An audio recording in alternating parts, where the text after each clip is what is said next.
vuelta y ahora vamos a hablar sobre la situación en Bolivia. Varias veces en este programa ya hemos hablado sobre la crisis política que parece haber en ese país, porque de cara a un proceso electoral que ya va a ser pronto, han habido muchos problemas a la interna de la izquierda boliviana. Se habla por un lado de la candidatura de Luis Arce, el actual presidente, también del expresidente Evo Morales, una cierta suerte de pugna de poder entre ambos, aunque también se ha hablado de que esto podría ser una especie de teatro político en algún momento, pero hace unos días Luis Arce anunció que no va a ser el candidato, digamos, del oficialismo, y esto podría haberle abierto las puertas a Evo Morales, pero también lo cierto es que el Tribunal Constitucional de Bolivia ha señalado que Evo Morales no puede postular, con lo cual han pasado a tener una pugna de poder entre candidatos, a no saber o no estar muy seguros de cuál sería el candidato de la izquierda en Bolivia. Esto en medio de una crisis económica muy fuerte y un posible problema migratorio que también comparte con Perú, por ejemplo, lo cual habría que analizar a ver cómo va. Y para hablar sobre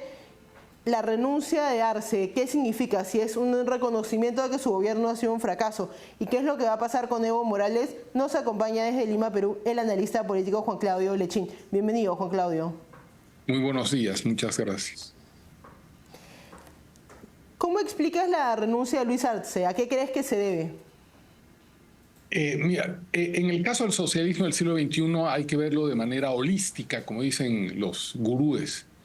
Y no solamente de manera particular. Yo he venido insistiendo desde hace un tiempo que esto es parte de un gran montaje político, urdido siempre por quienes manejan Bolivia desde las sombras, que es La Habana.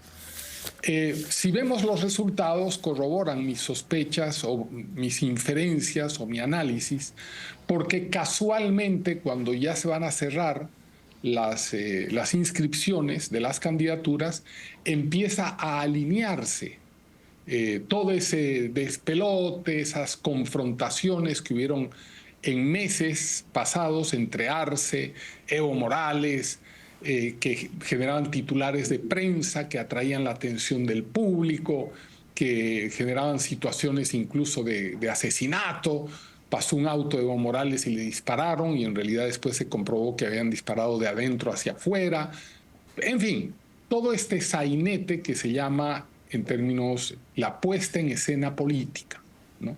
Esta puesta en escena política casualmente termina alineándose a pocas semanas de cerrarse las inscripciones con el impedimento de Evo Morales ya por los altos tribunales constitucionales, y la renuncia de Arce, para dar paso a una nueva generación, que el hombre clave es Andrónico Rodríguez, también parte del movimiento al socialismo, también del Chapare, un muchacho formado en La Habana, con otra figura, si bien mantiene la narrativa indigenista, porque él mismo es indígena de origen, pero ya con otra estética, con el pelo cortado de otra manera, con otro plante, con otra forma de retórica, pero con el mismo contenido, antiimperialista, etcétera, etcétera, etcétera. Ese es un poco el escenario que yo veo, de tal manera que la renuncia de Arce, después de que su hijo ha sido acusado en varias oportunidades de corrupción inmensa, con el gas, con el petróleo boliviano, con las cosas más importantes, bueno, para él, como fue el caso de García Linera en su momento, después de hacer actos de corrupción monumentales, parece que pasan a la sombra a disfrutar de lo mal habido. Ese es un poco, para entrar en tema, lo que veo. Justamente tomando el vínculo con Cuba y lo importante que siempre ha sido Bolivia y mantener, digamos, el poder en Bolivia para la estrategia del socialismo del siglo XXI en la región. Quería preguntarte si crees que ha terminado siendo la decisión de Luis Arce una decisión voluntaria, o si este cambio ya que nos plantea generacional de candidatos habla más del fracaso de Luis Arce y de su gestión en Bolivia. Sino, en el caso de ellos no se sostienen por ser inteligentes, ni astutos, ni por tener apoyo popular, ni por tener una institucionalidad democrática, que eso es lo que sostiene a los presidentes, aún desprestigiados. Lo que los sostiene es que los ha llevado el voto popular y que hay una institucionalidad democrática que no los puede sacar. Eso es lo que sostiene a un presidente.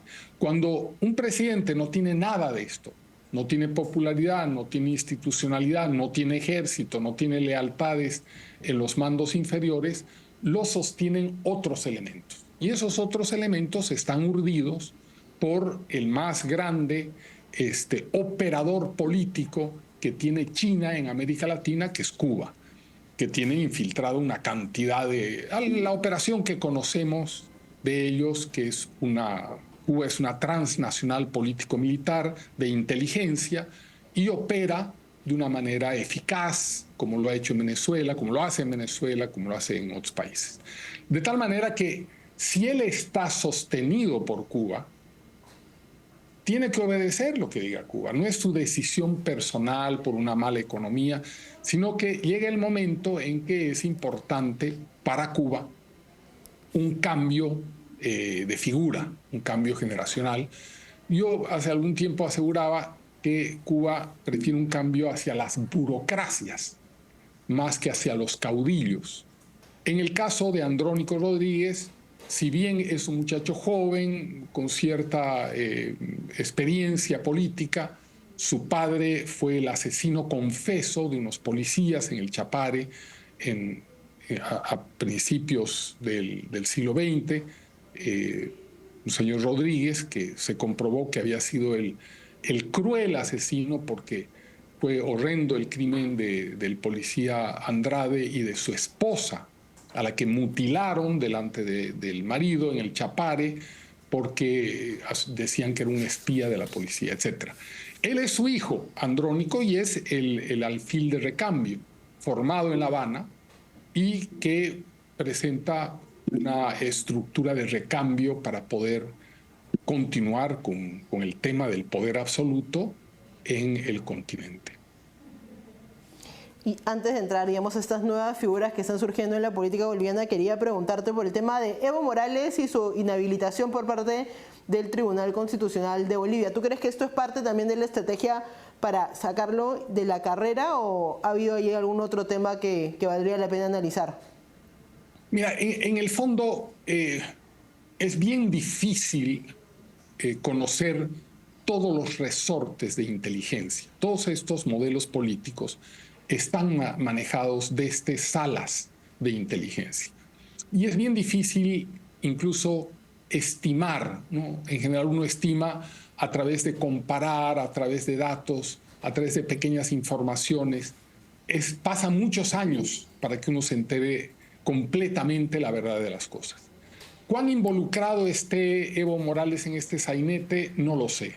Él también puede ser parte del conjunto engañado y que le deben haber dicho, bueno, metele, que tú eres un tipo carismático, la gente te quiere, te recuerda, ¿no? Porque en tu época había estabilidad económica y él le ha metido porque tiene un hambre y una psicopatía por el poder muy marcada. Evo Morales es un hombre sin ningún freno moral y pero también puede haber sido parte del sainete de manejo y que no esté consciente, no que lo haya actuado, sino que lo hayan empujado dándole las esperanzas y al final, evidentemente, decirle, mira,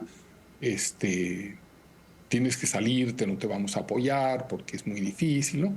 Como se hace en política las cosas, no son blanco-negro, no son un solo camino, son caminos de zigzagueo, de engaño, de promesas incumplidas. De tal manera que no creo que Evo Morales se haya embarcado en un frenesí como el que ha vivido en el último año, peleando contra Arce, actuando, ¿no? Porque es más bien un hombre de grandes impulsos primarios, ¿no? Y donde el poder y la ambición de poder es una de sus características fundamentales. Y su capacidad de mímesis, pero no creo que haya actuado. Y aquí va a llegar el Tribunal Constitucional, que está al servicio del régimen. Todo el aparato jurídico ha sido, como en el caso de que están tratando de transformar en México, ¿no? Y hace muchos años eligen el Tribunal Constitucional mediante el fraude, mediante una serie de mecanismos que no son la meritocracia ni la democracia.